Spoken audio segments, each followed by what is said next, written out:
Teman terbaik ditemukan di masa sulit. Setia dalam susah senang, sakit maupun sehat, bahkan saat jatuh teman-teman kita tidak meninggalkan kita. Orang yang mengenal Tuhan sungguh-sungguh, itu komitmen ikut Tuhan, bukan hanya untuk berkat-Nya. Orang-orang yang sungguh-sungguh mengenal Tuhan dan dewasa dalam hubungan, mereka akan tetap setia meskipun mereka susah. Mereka tidak akan menyalahkan Tuhan ketika mereka dihantam badai. Firman Tuhan berkata, kemalangan orang benar banyak, tapi Tuhan meluputkan mereka dari semuanya itu. Siapa bilang ikut Tuhan gak ada masalah? Akan banyak tantangan yang kita hadapi dalam hidup kita, tapi itu semua gak membuat kita lemah, tapi membuat kita semakin mengandalkan Allah. Orang yang benar-benar mengenal Tuhan akan mengerti bahwa gini, tujuan dari semua masalah yang kita hadapi adalah untuk mengajar kita supaya mengandalkan Tuhan dan rendah hati. Ketika kita bikin salah, kita tahu bahwa ada harga bayar yang kita harus bayar, tapi kita juga tahu bahwa Tuhan pemurah, Tuhan yang sanggup meluputkan kita dari segala masalah. Ada firman Tuhan yang berkata gini, berbahagialah orang yang kesalahannya tidak diperhitungkan Tuhan. Kita punya Tuhan yang pemurah,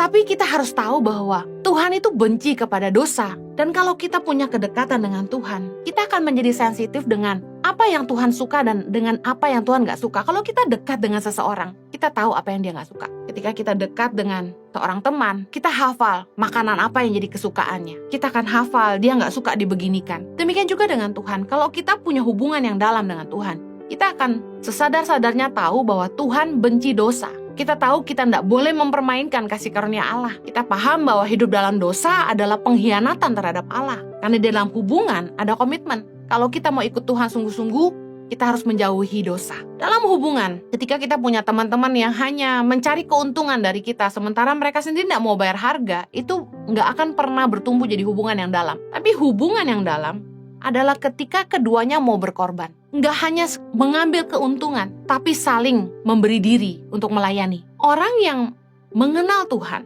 tidak hanya mau berkat Tuhan, tapi mereka juga ngerti memberkati pekerjaan Tuhan. Orang yang dewasa itu tahu bahwa dia harus memberi, mengembalikan perpuluhan, menabur bagi yang lemah, tanpa perlu dipaksa-paksa, dan gak usah pakai alasan nanya ayatnya di mana. Saya pernah katakan ini, sebenarnya gereja gak perlu maksa-maksa jemaat untuk memberi. Dewasakan saja, ajarin mereka firman, ajarin kebenaran. Kalau anak itu dewasa, mereka harusnya tahu memberi. Itu ukurannya. Tapi kalau menabur aja mesti dipaksa. Kalau mengembalikan perpuluhan aja nanya ayatnya di mana, menurut saya itu nggak dewasa. Anak yang dewasa pasti mau memberkati orang tuanya. Anak yang dewasa pasti mau bertanggung jawab untuk keluarganya. Sesimpel itu. Anak yang dewasa nggak cuma datang untuk makan, tapi mereka akan peduli untuk kebutuhan rumah tangganya. Jemaat yang sungguh-sungguh mengenal Allah tidak cuma cari Tuhan untuk berkatnya, tapi mereka tahu bahwa mereka harus menabur, karena orang yang menabur yang akan menuai. Dalam hubungan suami istri, dalam hubungan persahabatan, justru akan semakin kuat, semakin dalam ketika melewati banyak konflik. Ketika mereka berhasil melewati, menang atas konflik, hubungan mereka menjadi lebih baik. Kasih